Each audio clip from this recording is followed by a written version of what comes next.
Okay, there we go. Sorry. Technical issues abound today. Sorry for the massive issues I've had today with technology. I always have this love-hate relationship with technology where I love it and it doesn't love me back. Sorry for the late start today. Nearpod did not want to work. I had to get on to their chat room. The presentation that was finished last night around 2 in the morning had been saving the entire night and still had not saved as of noon today. So I couldn't present it. I actually had to make a copy of it and save that copy. It was a giant cluster, but we are up and running and good to go. Your code today is going to be LIXGP, and thank you so much for joining us today. Glad you could join us on this Tuesday, April the 14th. So today we're going to talk about the Song Dynasty. Now, you may be sitting there asking, like, well, who requested the Song Dynasty? Nobody really requested the Song Dynasty. What they requested was Chinese history. And so, Chinese history is one of the oldest cultures on the planet. It had written language possibly before anybody else did. They definitely developed written language on their own. Which is why, by the way, their language is so different in sounds than other languages, right? It's kind of this weird situation where I just kind of wanted to break it down and just kind of focus on maybe one quintessential dynasty that I think kind of best is an exemplar of Chinese culture whenever you think about like ancient China, right? So it's one that kind of showcases ancient China. If you're watching, say, Mulan, for example, I think this dynasty best kind of captures the essence of what ancient China was. So we're going to look at the Song Dynasty today. So let's first do a little shout-outs. Thank you, Mr. Raby. Thank you for joining me, Jayla, Narali, Quinn. I see Grim200. I'm not sure who that is. But thank you for joining us in the chat. Jay in the chat. So thank you all for joining us. Anyway, the rise and fall of dynasties. Now, dynasties kind of follow this like circular pattern, right? Dynasty grows in power. They get the mandate of heaven. It's got this strong, powerful empire that kind of builds, right? And then over time, the dynasty begins to decline. Bureaucracy gets involved. Then disasters happen for whatever reason. Peasants revolt, floods, famines, you name it. Maybe another empire comes in. The old dynasty is seen as having lost the mandate of heaven. And then it's kind of like this, sharks in the water. You just see this feeding frenzy of everybody kind of carving it up. And then eventually the dynasty is overthrown, whether through rebellion, some other outside force, and then we repeat this whole cycle again. So it happens over and over and over in time. The Song Dynasty is no different. How does this work, right? So the continuity of Chinese history is that it's ruled by a family, and this family is known as the dynasty, right? So the dad gives it to his eldest son, who gives it to his eldest son, and so on and so forth, down the line, and there's this belief in a mandate of heaven, right? And the mandate of heaven is this basic belief that it's not just that they are ruling because their family took over, but that it was almost like the gods or God or whatever has decided that's how it should be, right? So, it's a different God at different times, and that's a very East Asian, a very East Asian belief system of that you need this mandate of heaven, right? That it's not just important that you rule through force, but that it's almost seen as like this higher power that has called you to lead. Which you're not seeing the slides. Actually, let me go back and let you see the slides real fast. So I want you to see this one. This is the slide of the kind of rise of power, how it all works, new dynasties, all that stuff. Okay, then how China works as far as having the mandate of heaven, and then what the mandate of heaven is, right? Of course, you can see the different dynastic rulers having the mandate of heaven. So why do you think it's so important in the Chinese culture that you have this mandate of heaven. That it's not just good enough that you have power, but that you have power that is based on it as seen as like from the gods or from God, or whatever it is you believe is giving you this mandate of heaven. Why do you think that's so important? Why can't I just say, okay, well, I have the power because that's what I do. I have the power. Why do you think they need the mandate of heaven? Oh, Grim200, you're asking how do you go there? What you do is you go to a website called Nearpod. You can see it up at the top, right up here. Nearpod. And you're going to see a little screen. Let me see if I can show you well, it's not going to show it to you while I'm logged in. It'll have a little screen where in the top right-hand corner it says enter code, and then you enter this code right here. LIXGP. Yeah. So, yeah, feel free to join in with us.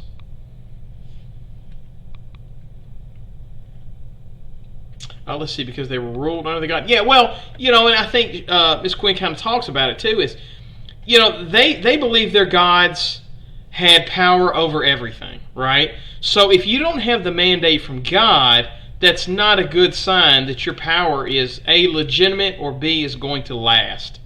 So that's why it comes to be a huge issue, right? Because they were ruled under the gods. It's a requirement. It's a blessing to rule. They had to have the blessings from gods, right? Okay, so this is kind of a list of dynasties. You're going to see the Han, the Sui, the Tang, which is kind of this is kind of the golden age right here. The Song is where you're going to have this like economic revolution. We're starting to form what is kind of a modern China. I kind of ended here because after that it's where it has the Mongol rule. Oh, sorry, Jay. After that's where it has the Mongol rule, and the Mongol rule is seen as kind of it's not the end of Chinese culture, right? But it's definitely a giant upheaval in Chinese culture, and it's definitely going to be a situation where after that you're never going to see that classic, that Mulan-like aspect of China, right? That ancient, what you would think of as classic China, right? If you see a movie of ancient China, what it would look like. All right.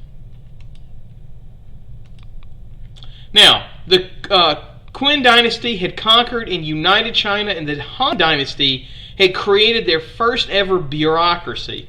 They had civil servants, and this is where you first start seeing like real civilization in East Asia.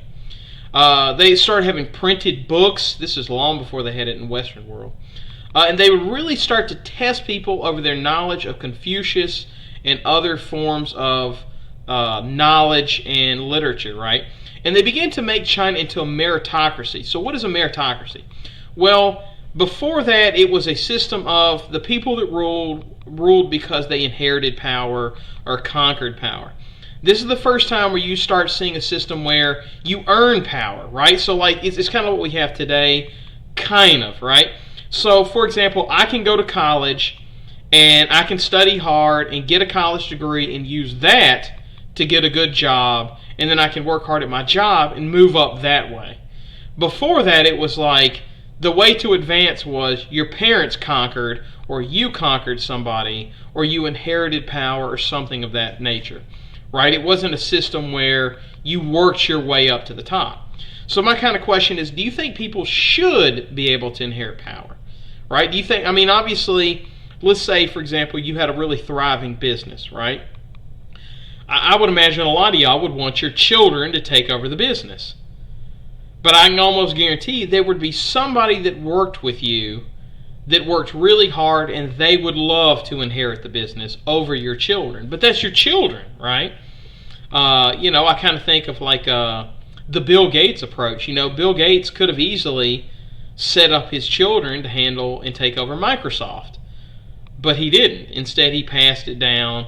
Same thing with Steve Jobs. He ended up handing it to Tim Cook and not his own kids, because he felt like those people had worked their way up to kind of inheriting the keys of the kingdom. we also see plenty of times that not happen, right? Where somebody runs the family business and kind of takes over for their family. So, what do you think? Do you think it should be something you can do, that you should be able to inherit power? Obviously it's been real big throughout history as far as kings and queens. We've seen it be good things. We've seen it be bad things.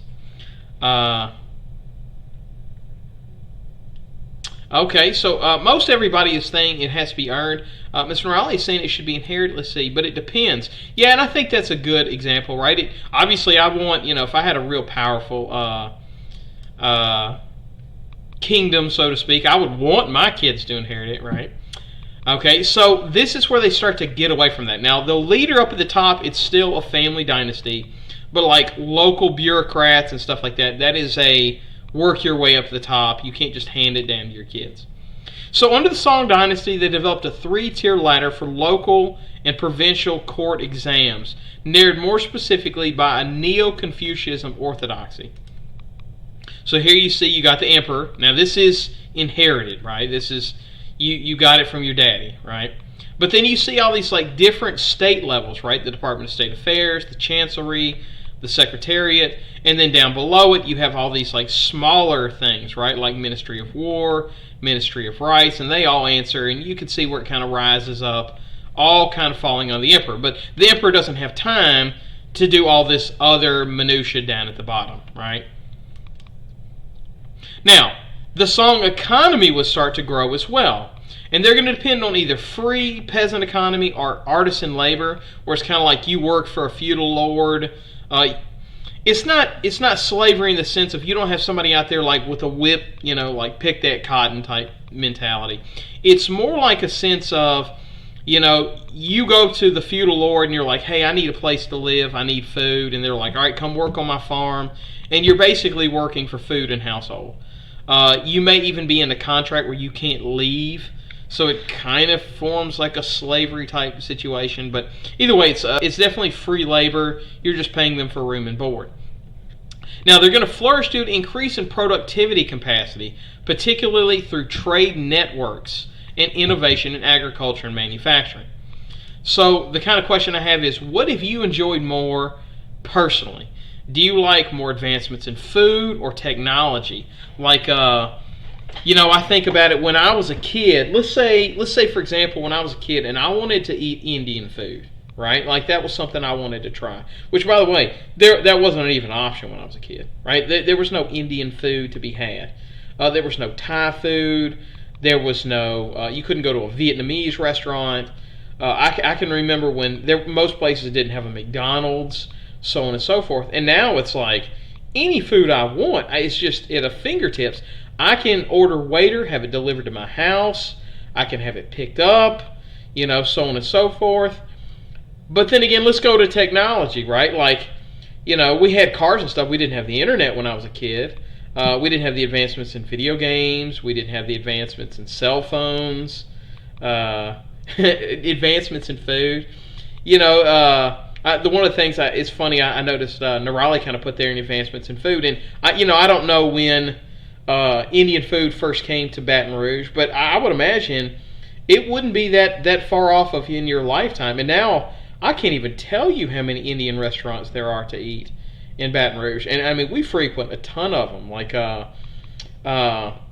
there's God, what's the one that we like so much? It's near the theater, the Celebrity Theater. Rachel, if you want to put it in the show notes, I can't remember. It's the one we really liked, where they questioned whether or not I could eat spicy food when I ordered it. I can't remember what it's called. But, it's just tons and tons of different options have now emerged.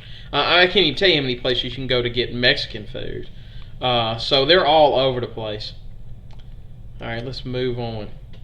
Okay, now, agriculture system is going to advance through the use of trade routes, and one of the things that's going to come into fruition, Swagat, that's the one, or Swagat, I'm not sure how to pronunciate it, but they're really good. So, bay leaf, in fact, bay leaf, let me tell you this, they follow me on social media, and they like all my posts that have nothing to do with food. Like, I'll talk politics, and they're liking and commenting and stuff like that. I think it's, it's near Albertson, that's right. India, actually, we had a friend who worked at India, and we've actually been there quite a few times for that lunch buffet. I didn't even realize they had a lunch buffet, but they're pretty good too.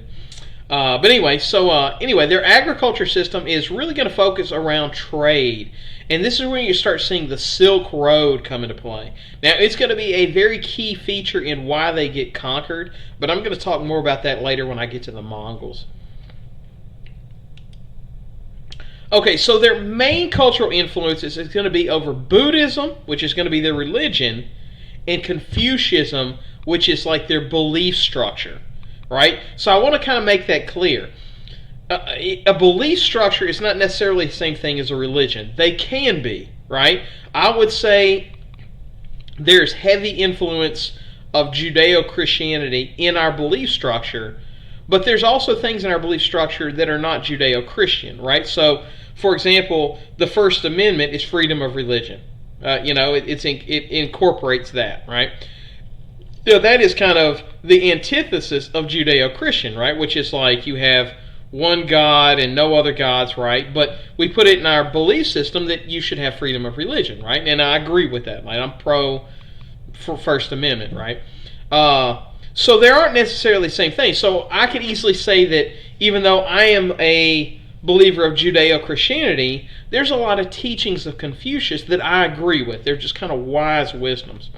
Now, the beliefs of Confucianism focus on things like respect for parents, respect for authority, the hierarchical command structure. You report things in order. The 5 major relationships to focus on, which we're going to talk about in a second. Having a patriarchal society, meaning the man of the household rules over his home. And it really stressed education. So the only one I kind of disagree with is the patriarchal mandate, so to speak. But I'll tell you this, you go to East Asia right now, it is still a very patriarchal society, right? Like, Miss Rachel can attest in the show notes. When Daddy at the house talks, you listen to Daddy. And that's very much a typical Asian household, right? The kind of and let me tell you this: in this era, that's not just Asia; that's the planet, right? The whole planet. During this period of time, Daddy's in charge. What Daddy says goes. Even the wife, she answers to the man of the house, right? So the question I have is, do you think people respect parents enough today in today's culture? Or do you think children respect their parents enough? There's a funny thing is I'll often joke with my kids is there's sometimes where they will say stuff to me that I'll sit there and I'll say to them, I am 40 years old and I have no idea what it would be like to say something like that to my dad. I don't know what it'd be like because there is no universe, even now, where I would say something like that to my dad. And it's not like they cussed at me or anything. It's just, my dad was definitely, he didn't rule over my mom with an iron fist, but he definitely was a meat and potatoes, you do what he said in the Waldrop household, And, he's 70 years old. I'm 40 years old, and I still, when I talk to him, it's yes, sir, no, sir. I'm not saying I don't fight with him. I'm just saying there's a definitive line I don't cross, just because of how I was raised. Let's see, very important to respect parents in today's culture. I think other children don't respect their parents enough. And I was really fascinated to see what Miss Quinn had to say on the topic because I imagine in her household, same with Miss Patel's, having that Asian influence, it's definitely a something that is enforced. Same thing with Nirali. I imagine. Oh, and I'm sure with you, Alejandro, it is also something that is heavily stressed in your household as well. But yeah, it was definitely stressed in mine. When Dad says jump, I'd argue with him, but only to a certain point. There's this line I didn't push, and definitely. All right. It's still super important. Listen to your family. It's usually how you would normally learn things to make less trouble for family. Usually nowadays we don't respect our parents as much. In China it was more of a family, but nowadays it's more of the individual. And that's a great point I want to talk about too. And it's kind of that Western mentality we have now, right? Which is, in Asia, and I think it's still very much true today, right? In Asian cultures, it is more seen as your job, your purpose in life is to promote the collective, right? Whether it's the family collective, the national collective, so on and so forth. Here in the Western world, it's more focused on individual rights and individual liberties and what is best for the individual. So that's a great distinction. Very good stuff. Okay, so here's some now listen, we could spend the rest of the day talking about Confucius quotes, hundreds and hundreds of them. But these are some that I thought was kind of fascinating, and I just kind of cherry-picked a few that I liked. A man who asks a question of a fool for a moment the man who asks a question is a fool for a moment. That was a typo. But the man who does not ask is a fool for life. That's a fascinating one. I love that. You should always be trying to learn, right? I mean, I'm well past my school years. I learned a lot when I did that Greek mythology presentation. A man who says he can and a man who says he cannot are both correct.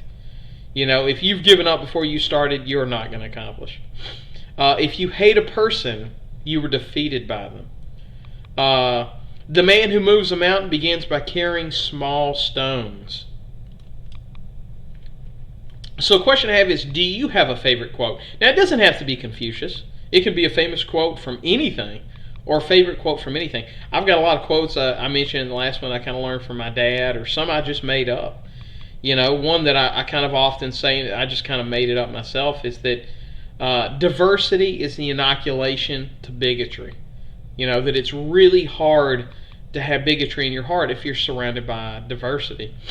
At the core of racism is turning a human into an object. Because it's really hard for me to do horrible actions to a person, but it's very easy for me to do horrible things to an object. I don't feel any remorse. Like, if I break something, I may feel bad that I don't have it, but I don't feel sorry for the object. One of the things I remember my dad telling me was a quote, and I don't know where he got it from, but it definitely stuck in my mind, was, never write something down that you're not prepared for the whole world to read. I think that really struck a chord into me. So now, even to this day, when I type, I'm very careful of, I don't know who's going to read this. It could be anybody. It could be somebody years later. Now, you think about social media. How often do you see somebody broken down and lose something in life because of something they tweeted or commented tens of years ago, right? Some of the things I think about, like with great power comes great responsibility. That's a great one. That is a very good one. In the words of the immortal Stan Lee, with great power comes great responsibility. Using no way is way, having no limitations as limitation. Very good. Let's see. I can't decide because I have a lot. Life becomes easier when you start thinking positive. By me. Very good. And here's one, and this is one I've kind of gotten over the years. It might even be from Martin Luther King. It might be. I'm not sure where I got it from. But it's the idea of, you cannot control your actions. I'm sorry. You cannot control what happens to you, but you're in full control of how you react to it. Right? So that often, here's one that I see happen with all my students constantly, that I often say what really becomes their destructive force in life is not the things that happen to them, but how they react to it. There's somebody in the chat right now that I was thinking about, that he and I kind of got into it, and I kind of had to stop and say, wait a minute, you're not in trouble. Like, you're not in any kind of trouble, but you're escalating it to get in trouble. So let's just move on from this. There's no reason to dwell on this. Let's just move on from it. You're not in trouble. Move on. Let's see. Dream as if you live forever. Live as if you die today. Oh, that's a good one. Who is that? Is that Maya Angelou? I'm trying to think of who that one is.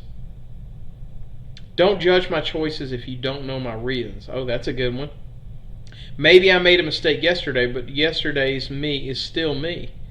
Oh, very good. Never heard that one. Trust gets you killed, love gets you hurt, and being real gets you hated. Huh. Never heard of that one. Everyone makes mistakes, and we hurt each other over petty things. If we were always like this, the world would be in ruins. We should be glad change is a thing. Whether or not that change is good or not depends on who you want to be. Yeah, very good stuff, man. All good quotes. Love reading those quotes. Okay, so what were the 5 relationships he said you have to focus on? And they are... okay, hold on. I got to tell you one that my wife... I don't know if she got it from her family, but it's one she uses on my son because he is a terrible eater. And that is, a full mouth is a quiet mouth. He'll quite often... He's a talker like his dad. And he'll quite often be in this long conversation. We're like, Joe, we ain't got time for you to have all this talking. You need to get busy eating. And when my son, he made this project for Mother's Day, and one of the questions it says on the project was, what is something your mom says? And he wrote on there, a full mouth is a quiet mouth. Oh, it was so good. So good. Anyway, so the 5 relationships it said to focus on was ruler to the ruled, right? What is your relationship to authority? A father to a son. What is their relationship, their duty to train their son? A husband to his wife, how a man should treat his wife. An elder brother to a younger brother. Right now, in a modern Western household, it's just like, well, they're just brothers. But there were special responsibilities and privileges for an elder brother. And then how friends treat one another. Now, as I said before, it is a very patriarchal society. Men dominated society, and women's job were to serve their husbands and then their sons. So the society, a woman would actually be below the pecking order of the adult son, which is bonkers to me because I'm the oldest male in my family, and there is no way I would kind of challenge my mom's authority over me type thing. Women and mothers and wives are still very respected, but they have far less power. Very typical of most civilizations, not just East Asia at that time. Here's the kind of song that I think kind of encapsulates that. This is what you give me to work with. Quick, honey, I'm seeing worse. Turn this south in. And I want you to kind of focus, like, what is Mulan's responsibility in society based on this song?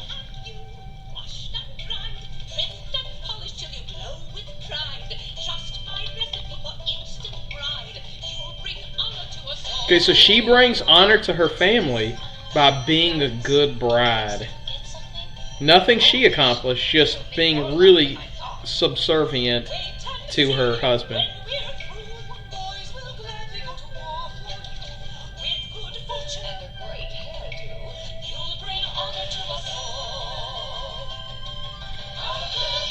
Alright, I don't want to play the whole song because it'll get me whacked by YouTube. But in what ways do you think our society is still dealing with being a patriotic? And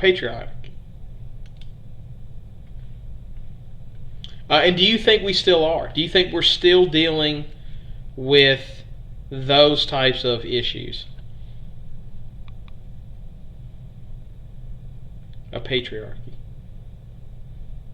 The kind of ways I think about it is, because this is really also a psychology lesson, but there was a psychology lesson that talked about our language. You know, if you think about our language even, it's like, you know, if a guy is called a girl, right? Like if you go up to a guy and you say, man, you're acting like a girl, that's seen as a huge cut down, right? Like, or, you know, you'll often see, here's, I want you to, this is a great one. Let me see if I can bring this up. This video.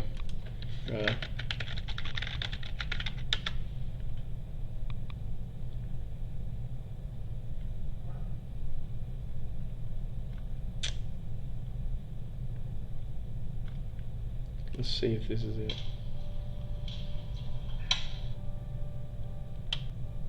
Hi, Aaron.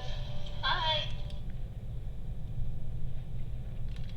Let's see if I can pull this up and see.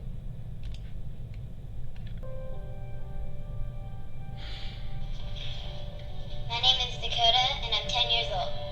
Show me what it looks like to run like a girl. Throw like a girl. Fight like a girl. Okay, notice they're not Into you when I they're not acting lesser than.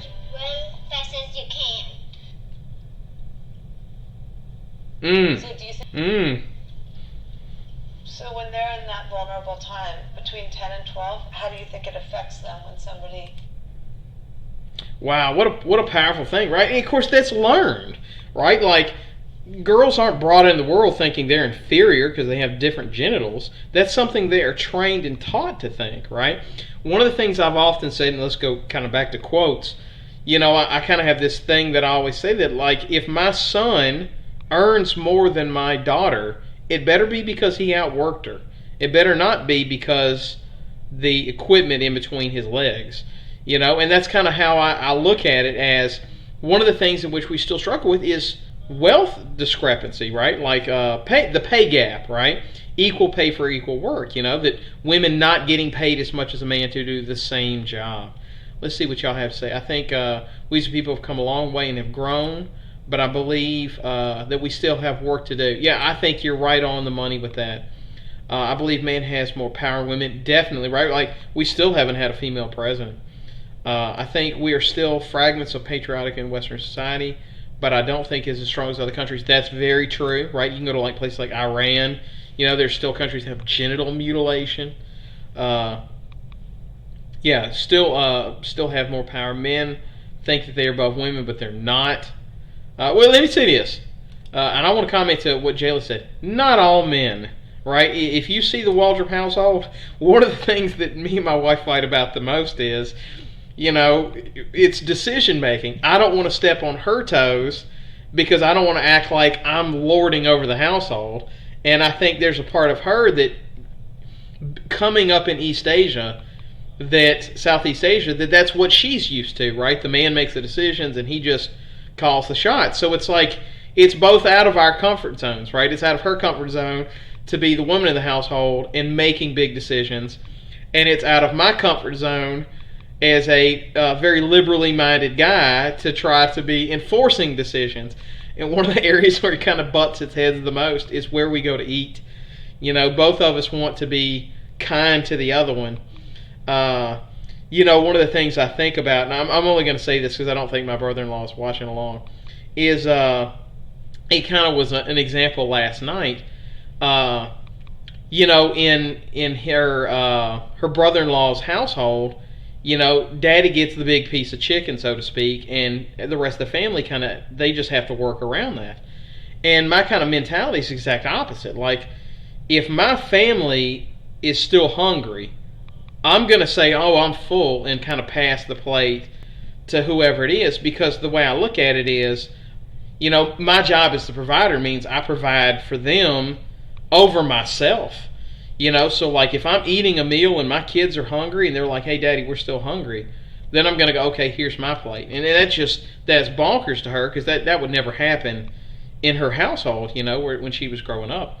Particularly wouldn't happen in my in-laws' household, her brother-in-law and her sister. You know, but I mean, you know, even something as simple as me and her, right? Like if we're both eating, and she knows I do this, and she kind of looks at me, and we kind of have this like look of like, are you really full? But you know, if I'm eating and I notice that we're running low on food and she's still hungry, I'll say, oh, I'm full, just because I don't want her to do without. And that's kind of this like weird back and forth thing that we do. As a society, I think we're dealing with patriarchy. Yeah, men are seen with more power than women. Yeah, definitely, especially like in movies and literature and stuff like that. Okay, so one of the things that's a good example of this is foot binding. Girls would actually break their feet and bound them so that their feet would appear smaller. And this became very popular during the Song Dynasty. And here's a little video clip of what it looks like. 91-year-old P. Shi wanted to show us the process which has left her with no feeling in her feet. From the age of 7, she would have to do this every day, or face a beating from her parents. 你我这骨头骨断了能不疼？我断了，就这样，老了，长火药，凉了火药时候能不疼？断了，疼， It was very sore. 疼都不能，都是疼的，下大锁都吃过都疼的。The tendon in the arch of her foot and the bones in her toes are broken. 我的疼。 Like all girls at that time, she was told she'd never marry if she didn't have small feet. 可以死了。 Foot binding dates back to the 10th century in China, when tiny feet were deemed a sign of refinement and beauty. The shape of a bound foot was said to resemble a lotus flower, and the most desirable of brides would possess a 3-inch foot known as a golden lotus. Liu Su. Let me tell you right now, I cannot speak for all men, but I don't care. I know there's some guys that do. I don't care. And I can't imagine being more attracted to somebody's foot looking like that. That is like something out of a, I don't know, like a, what was the Jigsaw Killer movie?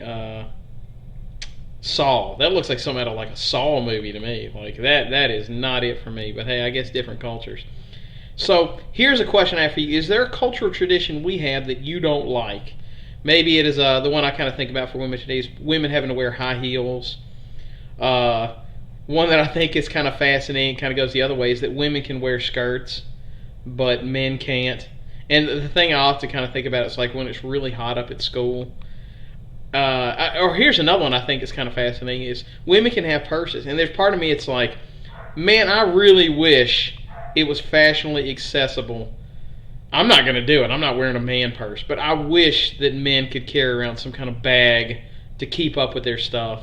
And just walk into a movie theater with it or something like that. Let's see. Another one is like, I don't know how many of y'all have heard do this, but men having to wear neckties. Let me tell you this. Nobody wants to wear a necktie. Right? Man or woman, that's not comfortable on anybody. Let's see. What's another cultural tradition we hate? That you might hate? Let's see. Those are some of the ones I can think of. I'm curious if y'all have any of the other ones. Cultural traditions, we do it, but you don't like that we have to do it.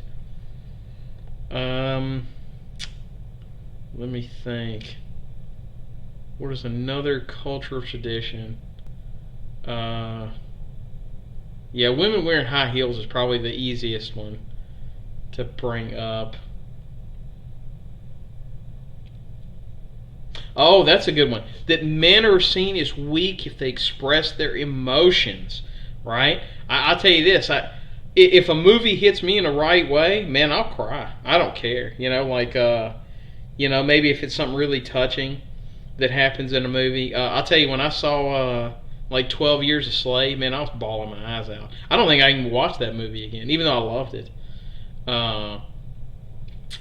Yeah, but you're absolutely right on that. That there's people eat too much too fast food. Yeah, very much right. Okay, and there's another cultural tradition. Why is it set up so that healthy food is now made to be more expensive than junk food? Let's see. Oh, okay, here's a good one. When we go to family dinners and barbecues, women have to fix a plate for their husbands, and I don't like it because they have working feet and can do it for themselves, and they try to do it. The older women would make them leave the kitchen and call their wives in even if they are pregnant. Oh my goodness, absolutely true. That was one of the things in my wife's culture. The men are seen as the women make the plate for the men, right? And there's part of me, it's like, and of course, even in their culture, it's funny, we had this joke about it the other day. It's like, it's the women's job to cook. Doesn't matter if they worked also, it's their job to cook. And part of me is like, I like to cook. I don't understand, that didn't make any sense to me at all. Yeah, good one. That's a great one. Good job on that one, Jayla. Okay, so their belief system focused around Buddhism.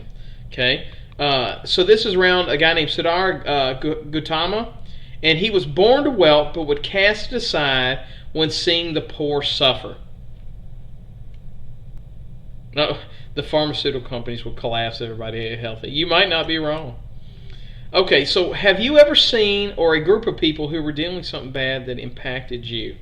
And of course, that's kind of his story, right? That he's born of privilege. He goes out, he sees people suffering, the poor, and it has this like giant revelation to him where he suddenly goes down this path and he reaches enlightenment, right? But it doesn't even have to be something like that, right? So like I know for me, watching my brother go up in a wheelchair, constantly being in hospitals, had a huge impact on what made up me as a person. I know that for me, one of the things that motivates me a lot is when I see students that are trying really hard. One of the reasons I would try to put so much production value into this show is y'all showing up to it. That definitely inspires me. Y'all having to deal with this pandemic and still fighting for your education. That has a huge motivating factor in me. Somebody's family member has cancer. Oh, let me tell you, I got a really close friend of mine. Their kids actually did a Nearpod with us once. And his wife went through cancer. And boy, I tell you, it was one of those, it was just kind of ripping my heart out.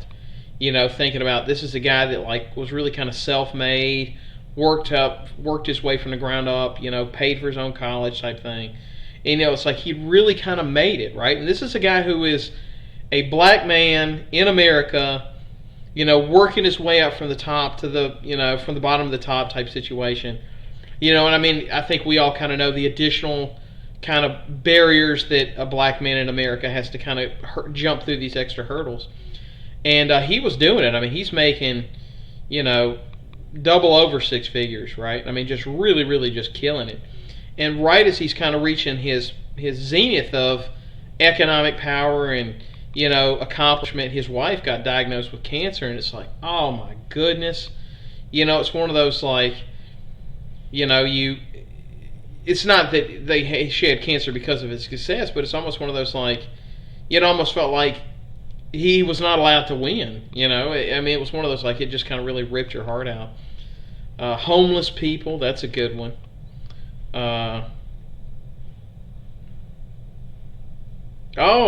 His brother almost drowned when he was younger. Remember that? It keeps him from trying to learn to swim. Yeah, I've always kind of gone the other way, right? If I have this like traumatic experience, I always kind of like want to fight through it so it just doesn't have power over me. But I'll tell you, one of the things that probably keeps me up the most at night, this is nightmare, is there was a time where my wife was swimming, and we shouldn't have been swimming out where we were, and she started getting caught in the undertow, and it was one of those, I was a really good swimmer, and I was doing fine, but it was like a situation where I thought she was going to drown, and there was this like defining moment where she was like, she kind of looks at me, she's like, you just swim on ahead. And for a split second I thought, oh, she's got it, right? She's fine. And then it like kind of hit me, no, she's saying save yourself. And that moment of like anxiety and fear was like, no, we're either both going to drown or neither of us are going to drown. So, boy, I tell you, that moment had a huge impact on me. Okay, so Buddhism is divided into three different divisions. Different opinions arose concerning the correct teachings and practices of Buddha. They became the three main Buddhist tradition formed, and this one, it's Theravada, I think is how you pronounce it. Way of the elders, oldest tradition.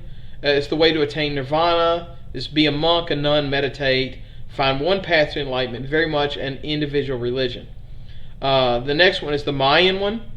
And that teaches people can help each other find enlightenment, not necessarily be a monk.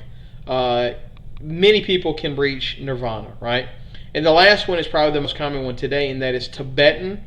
And it shares many of the teachings of the Mayan one. It also believes in special techniques that can harness spiritual energy to lead to nirvana in a single lifetime, right? You don't have to be reincarnated over and over and over. You can do it in one lifetime. Okay, so during this period of time, we also have some major technological innovations. And probably the first, and I cannot stress this enough, the most important one is champa rice. Champa rice is developed through genetic modifications, selective breeding, so on and so forth. And this rice is very drought resistant and allows them to have 2 harvests a year. So it literally doubles their food production. Of course, anybody that's ever experienced an Asian household knows a lot of rice, right? That's a staple. My wife would often joke that you haven't had a meal until you've had rice. They would have major transportation innovations. They would build the Grand Canal, which is still the largest canal on Earth. Massive steel and iron productions. They would have a textile and porcelain manufacturing industry that would start to be exported around the world, which is why you see all these like Chinese tapestries all over the planet, Chinese pottery and porcelains all over the world. Now, China under the Song was very massive and powerful, right? You can see their entire empire. And this is kind of one of the larger empires, definitely one of the most populous empires on the planet at the time. So as they start getting bigger, they start becoming very xenophobic, right? Fear foreigners. They're definitely afraid of the Mongols up to the north of them, which you're going to see why later on they had a right to be. But they're going to be very distrustful of European people. And there at several points in time in their history, they're going to kind of ban travel from Europe. I mean, not for the purposes of import-exports, but as far as like visitation. And of course, obviously, the emperor for long periods of time, he's banned from leaving the imperial palace. He's like on permanent quarantine. But they would still attract visitors from all over Eurasia who wanted to come in and see this like different way of the world, different.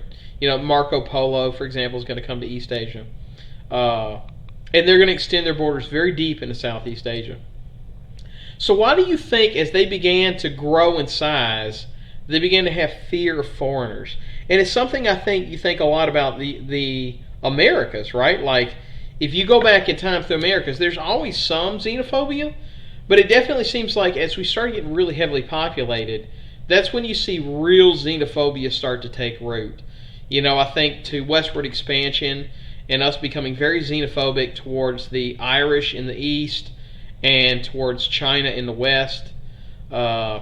You think about it, even today we're very xenophobic towards Hispanics coming up from the southern border.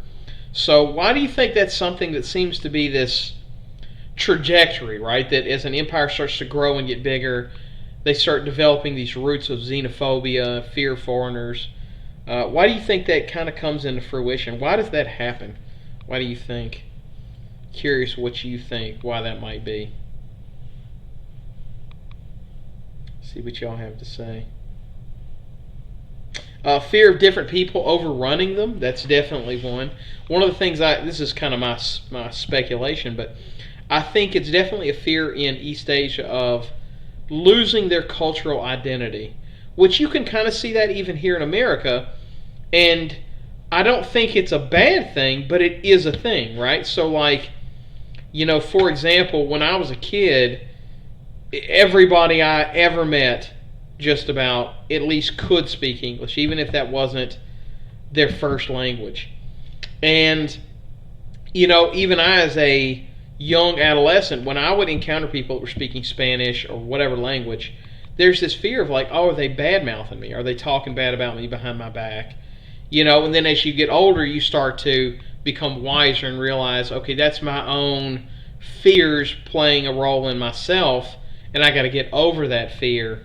So it's definitely, you can kind of understand it, right? Like, I know some people that will not eat, say, Indian food or Thai food or whatever, Chinese, probably not Chinese, but different cultural food because they're afraid of it. And sometimes my own kids are, right? Like if I say, hey, we're going to try out this new restaurant, they serve, I don't know, whatever food. They're afraid to try new things. I've always kind of had the opposite effect of like, if I go to another country, I want to try all the different foods I can try. Because this kind of goes back to quotes, but it's one quote that stuck with me is, you never know what food that you might try that doesn't end up becoming your favorite food. Probably one of my favorite things to eat on this earth is something called rendang. And I would have never tried it if I'd never gone to East Asia. So, it's always good to try new things. Afraid of losing their culture. Let's see. Foreigners are Better language people think. Oh, yeah, absolutely. Well, and one of the things that always bothers me, too, is when somebody gives people crap for having an accent. And, of course, the immediate thing that comes out of my mouth is, well, how many languages do you speak? It's one of the things that I often sit there and say, if for example, I hear somebody speaking Spanish in front of me, one of the things I keep back in my mind is, even if their English is terrible, their English is light years better than my Spanish is. So that's something I always keep back in the back of my mind. I think about it with standardized testing. That really bothers me. I sit there and think about it, like, how good would I pass?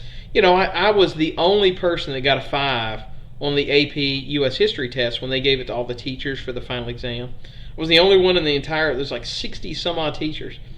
And most of them are all department heads, and I was the only one that got a 5 in the room.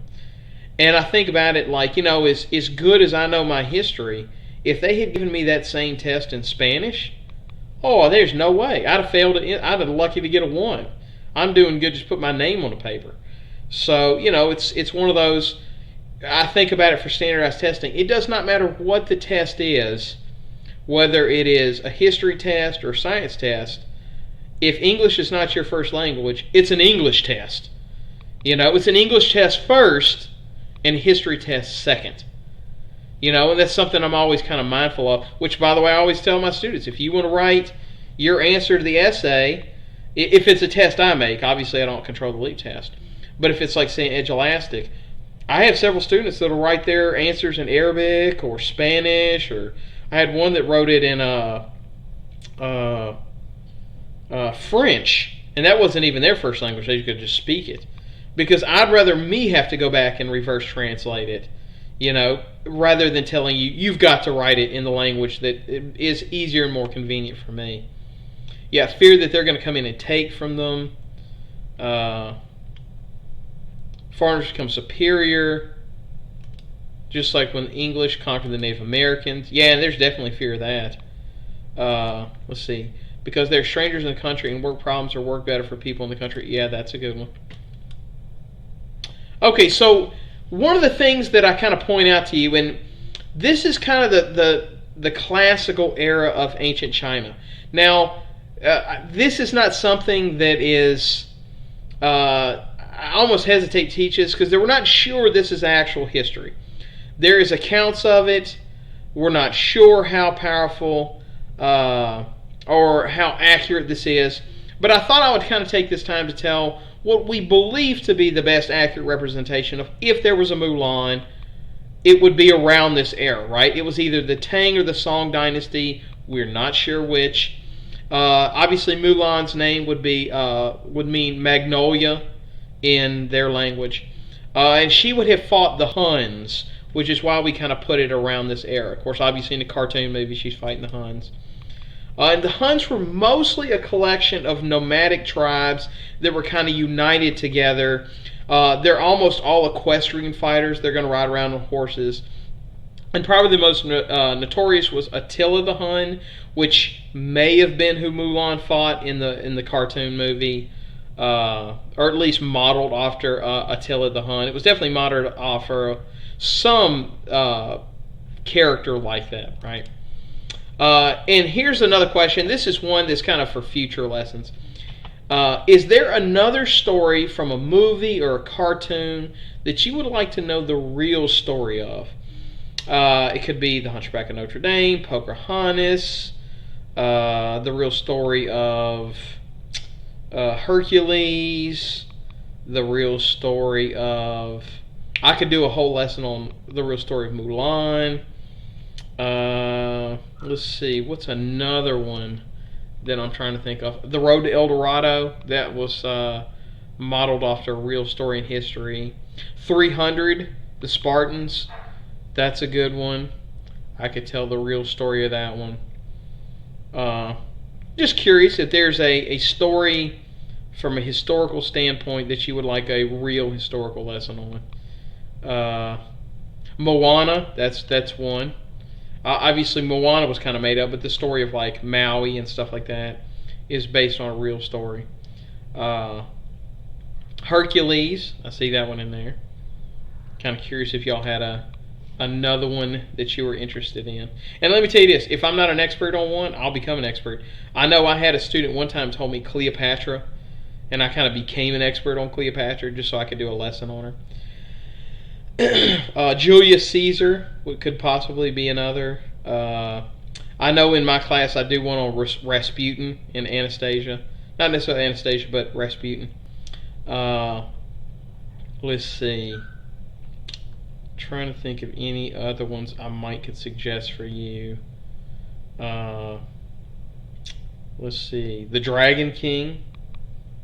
Oh, Annabelle. I don't know if there's any real truth to Annabelle, but I'll look into that one. Titanic could be one. Annabelle, I don't know. Let me know if in the show notes. The attacks, the 9/11 movie. Okay. Real Story of the Hunchback of Notre Dame. Okay, that's a good one. Let's see. I could do Thor. That could be another one I could do. The Real Story of Thor's Norwegian mythology, Norse mythology. Anastasia. Definitely could do that one. Let's see if anybody has any other requests. All right. Okay, if you can think of another one, leave it in the show notes. Dunkirk. Oh, I'll tell you, that movie is fairly accurate. Leave it in the show notes.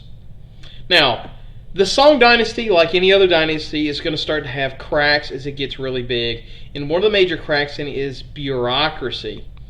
They're going to have major problems with bureaucracy. It starts getting to the point where like nothing can really get done. The emperor is kind of losing his teeth, so to speak, and the bureaucracy is even kind of consuming him.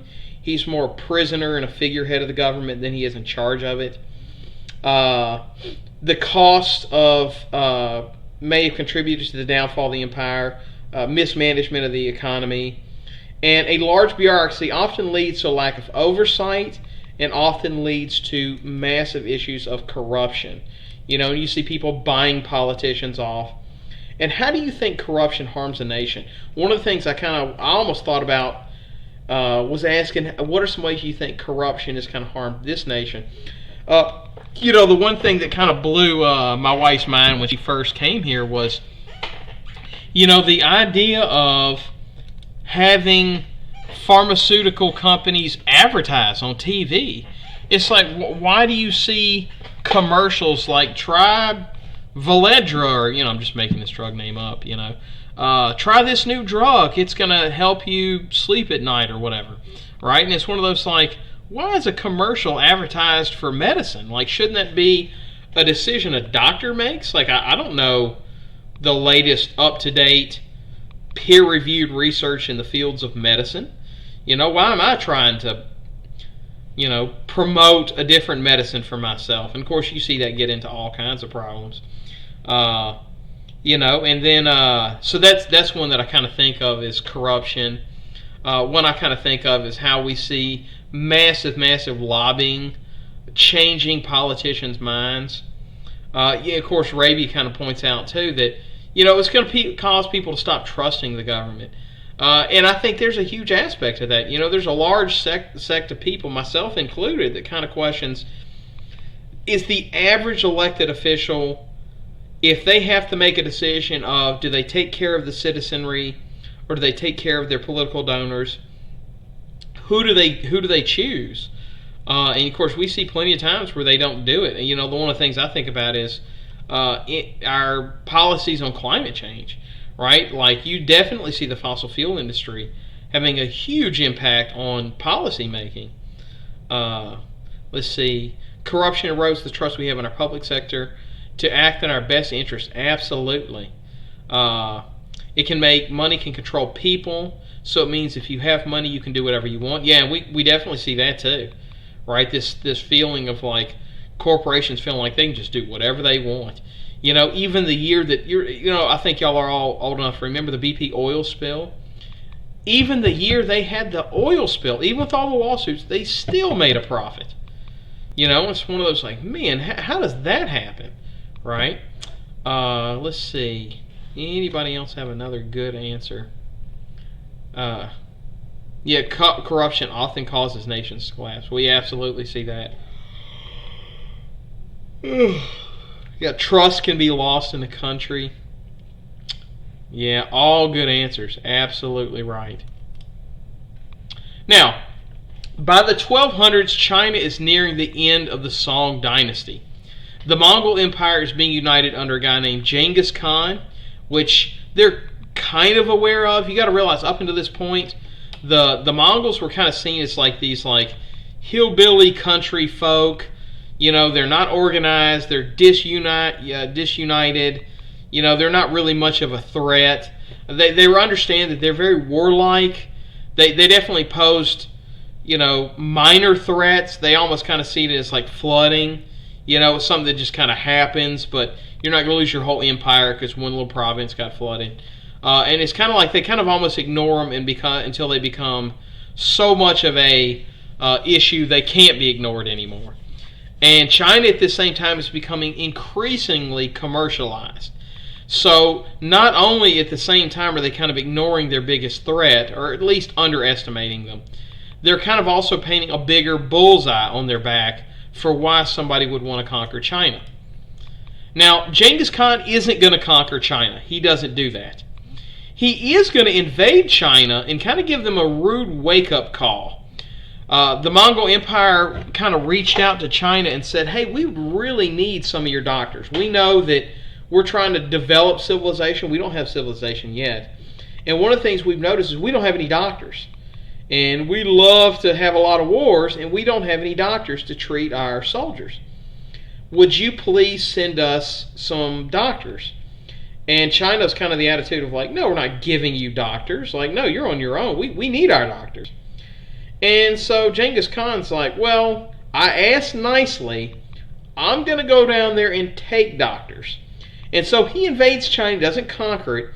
He invades China and just takes their doctors. And it's like, now your doctors work for me. And this is going to be kind of a rude wake-up call for China, because they immediately start to realize, like, whoa, we don't have any means to stop them from taking us over if we want to. But they're not going to be able to kind of rebound in time. And under his grandson, Kublai Khan, they're going to conquer the entire kingdom of China. Of course, then it becomes more of a Mongol dynasty rather than a Chinese dynasty, right? Their leader is a Mongolian Kublai Khan. It is not an emperor. You know, he felt like he had the mandate of heaven, but it was a completely different belief system. And they're kind of ruled as a province to the main empire. And I wanted you to see, this is what made the Mongols so deadly. You know, everybody else is fighting with swords and a few bows and arrows. Mongols were all horse archers, and they had the best military tactics on the planet.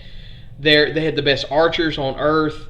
Their people had been perfecting horse archery going all the way back to when they're 2 years old. They start training them how to ride a horse and how to shoot a bow and arrow off that horse. And I kind of wanted you to see how the Mongol advantage came into being an impactor. So let me get through there talking about it here. Items from El Rey's Man-at-Arms Art of War, hosted by Danny Trejo. Machete. History's deadliest weapons. Which weapon is the deadliest? Let's learn a little history about the Mongol composite bow. And they had the most bows on the planet at the time also. As those bows were shot on horseback.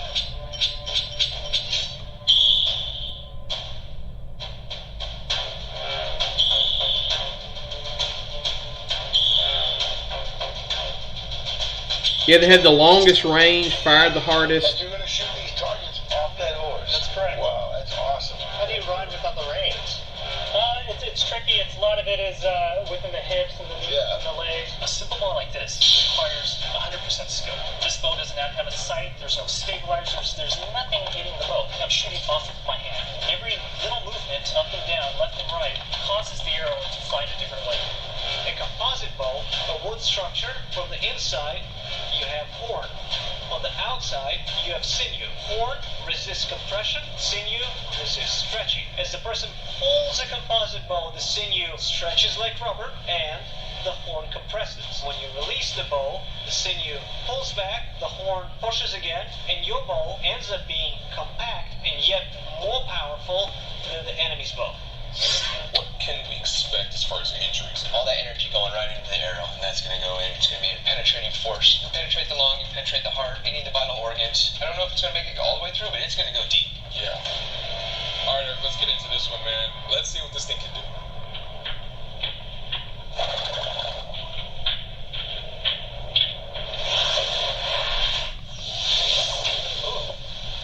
Okay, that's a kill shot, Eric. That's impressive.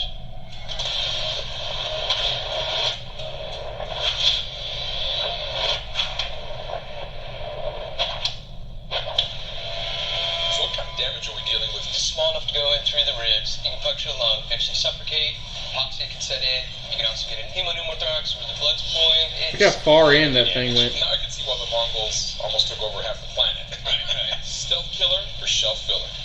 Yeah, stealth too. Oh, definitely stealth killer. Silent, deadly, one shot, one kill all the way. Oh yeah, stealth killer for me too, man. That composite bow is no joke. Hey guys, I'm your host Chewy Martinez, and make sure to check. Yeah, so I thought y'all would enjoy. And so this new weapon that they have is also made even worse by their advanced battle tactics. I cannot begin to stress enough how much more advanced Mongol warfare was over the rest of the planet at the time. There was often a famous quote that I got from a guy named Dan Carlin where he said, it was almost like they were playing chess while the rest of the world was playing checkers. They had all these different ambush tactics. There was one where they would kind of come out as like a fighting force, and then they would spread out so they looked like they were all disunited. And of course it would kind of get the enemy in a weird funky formation, and then they would kind of flock together like birds and make this like really strong point where they just absolutely massacre people. They would often send a small group of people out to kind of attack the front lines because they could fire from farther away, and get them to kind of pull back so it would break the enemy's ranks. And then meanwhile they're coming around and they would form this thing called a curricle where they'd make this giant circle pelting the enemy from the inside. There was a lot of times where they would fight like 1,000 troops with 200 and they wouldn't lose anybody, killing them all. I mean, just absolutely lethal warriors. There's a lot of written record how Genghis Khan had never lost a battle in war, and to be honest, it's one of those few crap-talking things where it's like I kind of believe it, just because of the effectiveness of them. However, despite centuries of learning war, you got to realize China had centuries to develop their art of war. Mongols in 3 generations had leaps and bounds over them, right, to the point where it was like, it'd be like me going outside and playing basketball with my 10-year-old. I mean, it wouldn't even be fair. I could pretty much name the score against them, right? So my kind of question is, why do you think Mongols had become so much more advanced in warfare in such a short period of time, right? We're talking in 1 generation, really. The Mongols were just fighting each other as a bunch of village nomads. And in 1 generation, they were able to do massive damage to the Chinese. 3 generations completely wipe out the Chinese. Why do you think they leaped over centuries of learning warfare in such a short period of time? And the thing I kind of think about is that old adage of necessity is the mother of invention, right? The average Chinese person, the average Chinese guy, he's just out farming or living his life, or maybe he works in a shop or a bakery.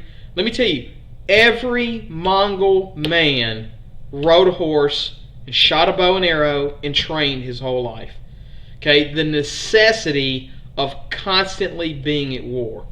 I think there's also the aspect too of as Chinese society got bigger, they kind of got complacent. I'm not saying they didn't have a military, but it was like there was almost this feeling like, who's going to mess with China, right? I'm sure even as it was happening, they were thinking, look, maybe they have better archers and maybe they have better soldiers, but we have so much more in the terms of sheer number there's no way Mongolia is going to attack us until they did.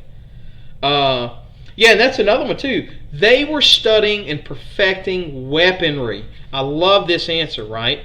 And they updated their own weaponry, right? So it kind of thinks back to the thing I kind of think about is right now. We're doing remote learning. And let me tell you this, for a lot of teachers, this is their worst nightmare come to life. I mean, because for some teachers, and I'm not going to ask you to name names, but I'm sure you have some, that's like the idea of having to go to remote online learning, it's like you asking me, okay, Mr. Waldrop, you got to build a spaceship to the moon. It's like, I don't even know where to begin. You know, it's so daunting to them. And I've seen teachers talk about, like, look, if this is the new normal, they're just going to quit. You know, they don't know what to do. You know, and that's one of the things I've always kind of prided myself on is, you know, I don't care how old I am, I'm going to keep up with technology. I'm not going to fall behind. Because I see how frustrating it is for just my parents to do something as simple as set up their Blu-ray player. You know, I kind of don't want to be in that boat. You know, I don't know if you've had other teachers that did similar things, but you notice the day we went to remote learning, I had a plan.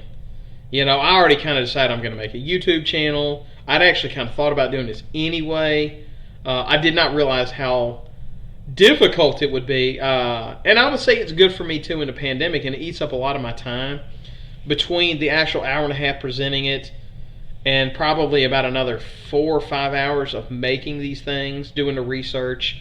It eats up about 6 or 7 hours out of my day. So it allows me to kind of keep busy. But yeah, it was definitely something I thought about was, you know, what do we do if we have to go to remote learning? They probably had a lot more experience and good leaders. That was another one too. Or think back to that bureaucracy, right?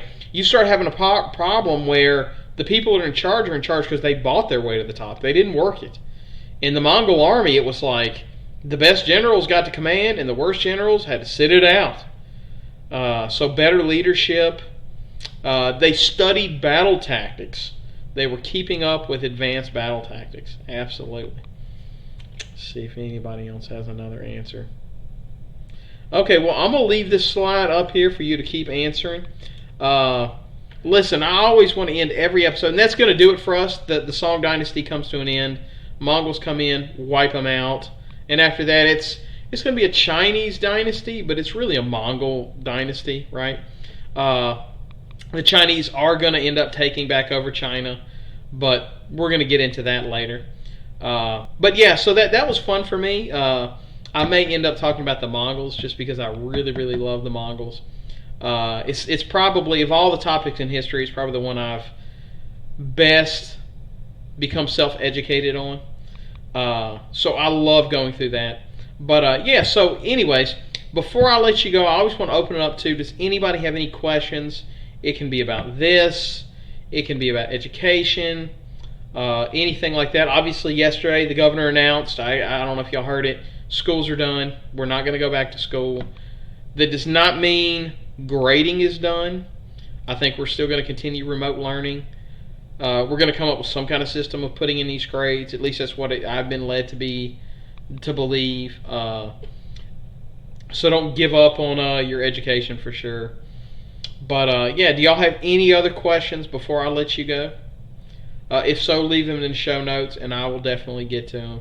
I do want to take this time, just again, to reiterate, thank you so much for investing in your education. If you are somebody who is not a student and you're watching, hey, thank you for coming and learning. I think it is always good for everybody of every age to continue learning.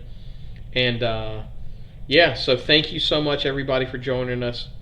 And yeah, I guess that's going to do it for today's episode of Wall Dropping History.